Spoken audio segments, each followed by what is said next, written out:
നിങ്ങളുടെ favourite shows ഇനി ഒരിക്കലും മിസ്സാവില്ല. ഇപ്പോൾ C5 കാണും നിങ്ങളുടെ ഫേവറേറ്റ് ഷോസ് തികച്ചും സൗജന്യമായി. അപ്പൊ അവകാശം ചോദിക്കാൻ വന്നതാണല്ലേ?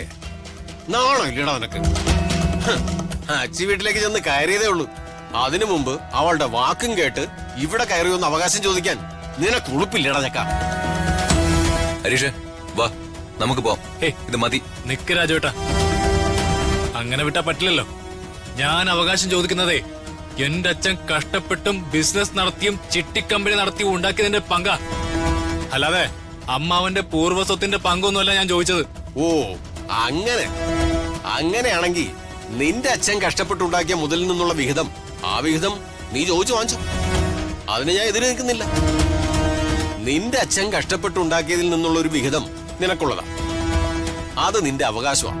പക്ഷേ നിന്റെ അച്ഛൻ ബിസിനസ് നടത്തിയും ചിട്ടിക്കമ്പനി നടത്തി സമ്പാദിച്ചതിൽ നിന്നും ഒരു ചില്ലി കാശോ വസ്തുവോ നിനക്ക് തരാൻ ഞാൻ സമ്മതിക്കില്ല. കാരണം ബിസിനസ് നടത്താനും ചിട്ടിക്കമ്പനി തുടങ്ങാനും നിന്റെ അച്ഛന് മൂലധനം നൽകിയതേ ഞാനാ. നീ വീറും വാശിയുള്ള ചെറുപ്പക്കാരനല്ലേ? നിന്റെ അമ്മാവന്റെ ഔദാര്യത്തിൽ നിന്ന് നിന്റെ അച്ഛനുണ്ടാക്കിയ സമ്പാദ്യത്തിന്റെ പങ്ക് നിനക്ക് വേണോ? ഇനി സ്വത്തുക്കൾക്ക് വേണ്ടി കോടതിയിലെങ്ങാനും പോണോന്ന് നിനക്ക് തോന്നിയാ? അങ്ങനെ തോന്നിയാലും നിനക്കൊരു ചുക്കും ചെയ്യാനില്ല. നീ എന്റെ പെങ്ങക്കോ അളിയനും ഉണ്ടായ മകനാണെന്നുള്ളതിനുള്ള തെളിവ് പോലും ഇല്ല ഹരീഷേ. എല്ലാം ദേ കത്തിച്ചാമ്പലായി. നിന്ന് മസിൽ പിടിക്കാതെ ഈ നായികളെ വിളിച്ചോണ്ട് പോവാൻ നോക്കടാ.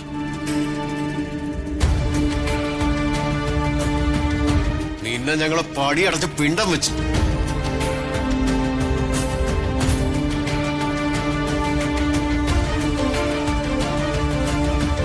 ഹരീഷേ വാ.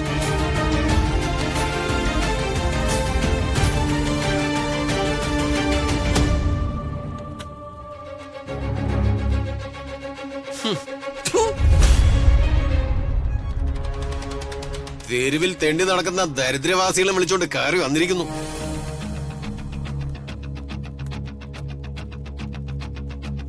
രാജു വേണ്ട.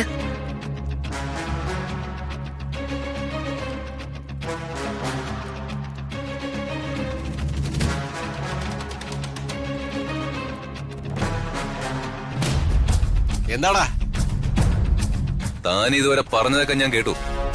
ഹരീഷ് അല്ലാതെ ഒരക്ഷരം ഞങ്ങൾ ആരും തന്നോട് പറഞ്ഞിട്ടില്ല. അത് ഞങ്ങളുടെ മാന്യത. ശ്രീലക്ഷ്മി ഹരീഷും ചെയ്തത് തെറ്റാണ്.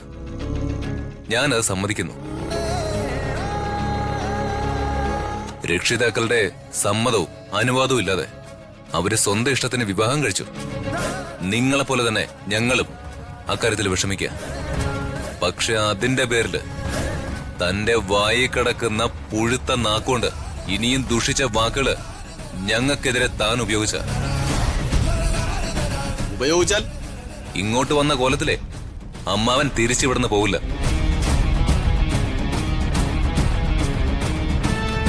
രമ്യ, അമ്മാവനെ ഒന്ന് പറഞ്ഞു മനസ്സിലാക്ക്. ഡൗൺലോഡ് ചെയ്യൂ C5 ആപ്പ്. കാണൂ എല്ലാ എപ്പിസോഡുകളും സൗജന്യമായി.